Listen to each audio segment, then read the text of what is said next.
नमस्ते दोस्तों, आज के इस वीडियो में हम पढ़ेंगे distribution of energy in black body spectrum. यानी कि आपने देखो ब्लैक बॉडी का स्पेक्ट्रा देखा होगा, आपने कि ग्राफ दिख रहा है, आपने इस ग्राफ को भी देखा होगा, बहुत बार ड्रॉ भी किया होगा और बहुत बार इसके रिजल्ट समझे भी होंगे। लेकिन एग्जैक्टली क्वेश्चन होता है कि ये ग्राफ एग्जैक्टली बना कैसे, किस फॉर्म में इसको बनाया गया, क्या इसका एक्सपेरिमेंटल सेटअप है। तो एग्जैक्टली आज के इस लेक्चर में हम यही नोट करेंगे। सबसे पहले हम इसके एक्सपेरिमेंटल सेटअप के ऊपर विचार करते हैं। देखो यहाँ पे दो नाम लिखे हुए हैं, ओटो लूमर और अर्नेस्ट प्रेनिशियम-सर। ये दो साइंटिस्ट थे जिन्होंने फर्स्ट टाइम इस डिस्ट्रीब्यूशन स्पेक्ट्रा को बनाया था और उन्होंने जो अपना एक्सपेरिमेंटल सेटअप जो काम में लिया था, वो किस प्रकार काम में लिया था, उसका डायग्राम एग्जैक्टली यहाँ पे बना हुआ है। देखो यहाँ पे एक ब्लैक बॉडी है, ठीक है, इसको ये ब्लैक बॉडी जो है यहाँ से रेडिएशंस निकलती हैं, जो कि स्लिट S1 मतलब कोई छेद है, वहां से कोई ब्लैक बॉडी में रेडिएशंस निकलती हैं। और इस ब्लैक बॉडी का टेम्परेचर कितना है, इसका मेजरमेंट लेने के लिए यहाँ एक थर्मोकपल लगाया गया है, जो कि हमें मेजरमेंट देगा कि इस ब्लैक बॉडी का टेम्परेचर कितना है।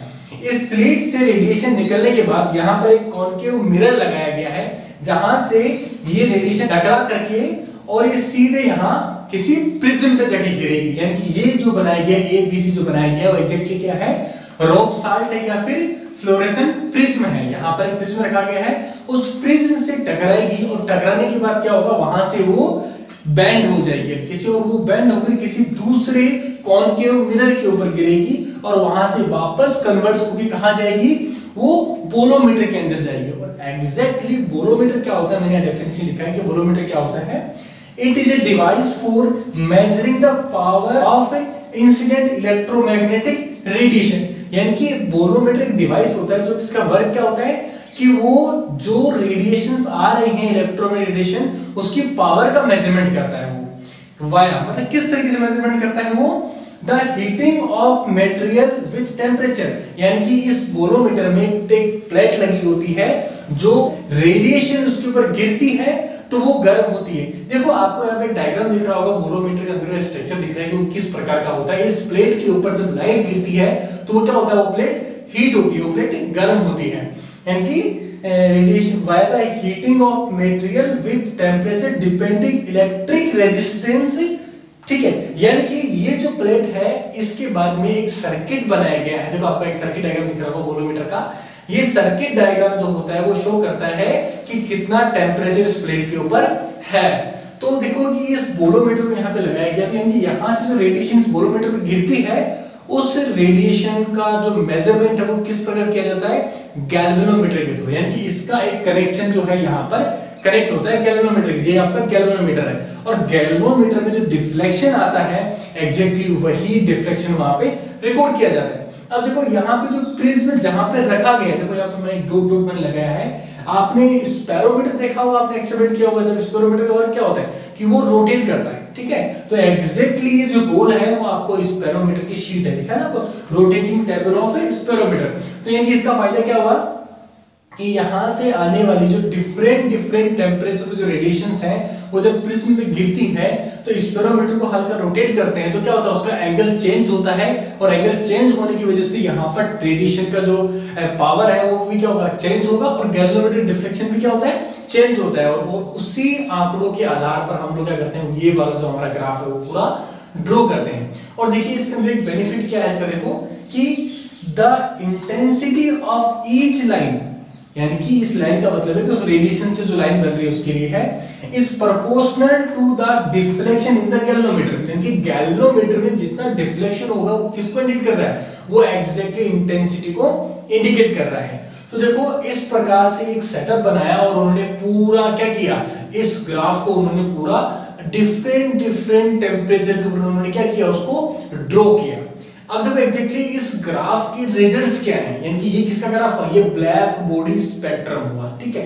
इस ग्राफ की या इस स्पेक्ट्रम के रिजल्ट्स क्या हैं, देखो मैंने यहाँ पे लिखा है, फर्स्ट रिजल्ट क्या होगा इसका, एट गिवन टेम्परेचर, यानी कि किसी भी एक टेम्परेचर के ऊपर, तो ग्राफ तो डिफरेंट टेम्परेचर बना हुआ है, तो किसी भी एक टेम्परेचर के ऊपर energy is not uniformly distributed in A radiation spectra of black body. यानी कि वो देखो यूनिफॉर्म नहीं है, वो डिफरेंट टेम्परेचर में डिफरेंट है, ठीक है। तो यानी कि वो यूनिफॉर्म नहीं है वहां पर, ठीक है। नेक्स्ट है आपका 2 नंबर पे क्या है कि एट ए गिवन टेम्परेचर, किसी भी टेम्परेचर की फिक्स टेम्परेचर के ऊपर intensity of the heat radiation increase with increasing in wavelength. आप देखो ये आपने देखा होगा ये जो आपका स्पेक्ट्रम में जो ग्राफ बना हुआ है वो एग्जैक्टली वेवलेंथ में और इंटेंसिटी में बनाया गया है। तो ये कह रहा है कि जिस प्रकार वेवलेंथ इंक्रीज होती है नीचे की तरफ, उसी प्रकार इंटेंसिटी ग्राफ क्या होता है, धीरे धीरे बढ़ता है।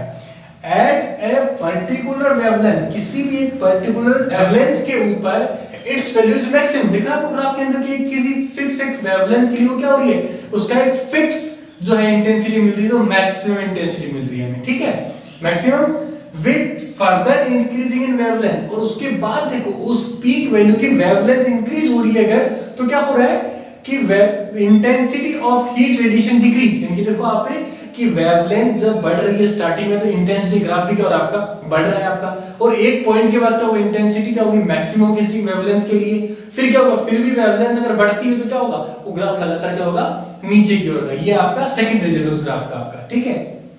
नंबर थर्ड रिजल्ट क्या है, एन इंक्रीजिंग इन टेम्परेचर, ठीक है, किसी भी टेम्परेचर के इंक्रीज होने पर कैज ए डिक्रीजिंग लैम्बडा है, ठीक है, यानी लैम्बडा का मतलब क्या हुआ, मैक्सिमम वेवलेंथ। तो ये कह रहा है कि as increasing in temperature कैसे decreasing in lambda m where lambda is a wavelength for which energy emitted in maximum।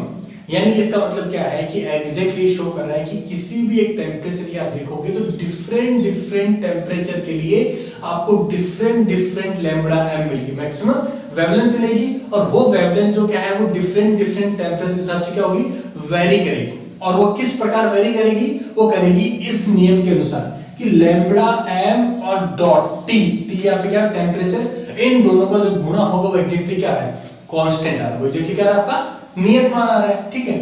तो यानी this is called the veins displacement law, और इसको अपन क्या कहते हैं, वेन डिस्प्लेसमेंट नियम कहते हैं। अब एग्जैक्टली प्रॉब्लम आ रहा है कि इस ग्राफ को हम देखते हैं कि इसमें डिफरेंट टेम्परेचर पे डिफरेंट वेवलेंथ क्यों आ रही है।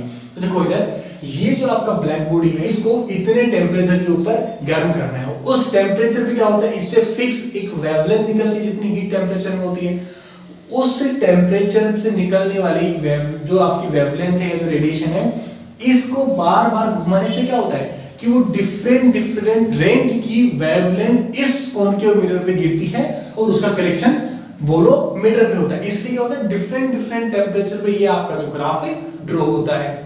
अब देखो फोर्थ पॉइंट क्या आपका, एंड इंक्रीजिंग इन टेम्परेचर, यानी कि टेम्परेचर जब बढ़ता है वहां पर कैजिंग and increasing in the energy emission from all wavelength. ये कह रहे हैं कि जब आप देख रहे हो टेम्परेचर आपका बढ़ता जा रहा है, तो टेम्परेचर बढ़ने के साथ क्या हो रहा है, आपका जो आपका इंटेंसिटी वाला पार्ट है, जो आपका एनर्जी वाला पार्ट है, वो भी क्या हो रहा है, धीरे धीरे पीक यानी ऊपर बढ़ता जा रहा है, ठीक है। वो एग्जैक्टली ये यहाँ पर स्टेटमेंट है इसका। नेक्स्ट देखिए क्या है, the area under each curve represent the total energy emitted by the body at a particular temperature for the range of the wavelength considered। अब देखो यहाँ पर देखो कि वेवलेंथ की रेंज का मतलब क्या है, जहां से ग्राफ जिस वेवलेंथ से स्टार्ट होकर जिस वेवलेंथ वो ग्राफ जा रहा है वो होगी आपकी वेवलेंथ की रेंज। और ये कह रहा है जैसे मान लिया कोई भी आपके एक ग्राफ बन गया है, तो वो जो एक लाइन बनी है पूरी टेम्परेचर ग्राफ की, तो उस ग्राफ में उस लाइन के नीचे का जो पूरा एरिया कवर होता है वही एग्जैक्टली क्या कहलाता है आपका, वो आपका एनर्जी कहलाता है, ठीक है। लिखा है यहाँ पे कि the area under each curve represent the total energy emitted by the body, ठीक है। वो कर्व का जो पूरा एरिया जो होगा वो किसको रिप्रेजेंट करेगा, एनर्जी को, टोटल इमिटिंग एनर्जी को रिप्रेजेंट करेगा। अब देखो लास्ट क्या है, it is found that the area of direct, यानी कि वो एरिया जो अपन बताया ना आपने कि वो एरिया जो कवर किया जाएगा कर्व द्वारा, वो area directly proportional to the fourth power of temperature, और वो एरिया जो है वो किसके प्रोपोर्शनल है, आपके fourth power of temperature, T की पावर 4 के आपके प्रोपोर्शनल है ऑफ बॉडी। यानी कि इसका मतलब क्या हुआ, इसका मतलब हुआ कि E प्रोपोर्शनल टी की पावर 4, इसका मतलब क्या हुआ, कर्व द्वारा किया गया एरिया वो एनर्जी होगी वो किसके प्रोपोर्शनल होगी, टी की पावर 4 की। This represents as a Stefan Boltzmann law, इसी को हम क्या कहते हैं, स्टीफन बोल्ट्जमैन नियम कहते हैं। तो एग्जैक्टली इस पूरे ग्राफ में हमें दो नियम इंट्रोड्यूस किए हमने, एक तो विंग्स का नियम इंट्रोड्यूस किया हमने, स्टीफन बोल्ट्जमैन लॉ को हमने यहाँ पे डिस्क्राइब किया। तो एग्जैक्टली आज के इस वीडियो में क्या देखा, किस प्रकार ब्लैक बॉडी स्पेक्ट्रा जो है वो बनता है और उसके क्या क्या रिजल्ट्स होते हैं। Thank you.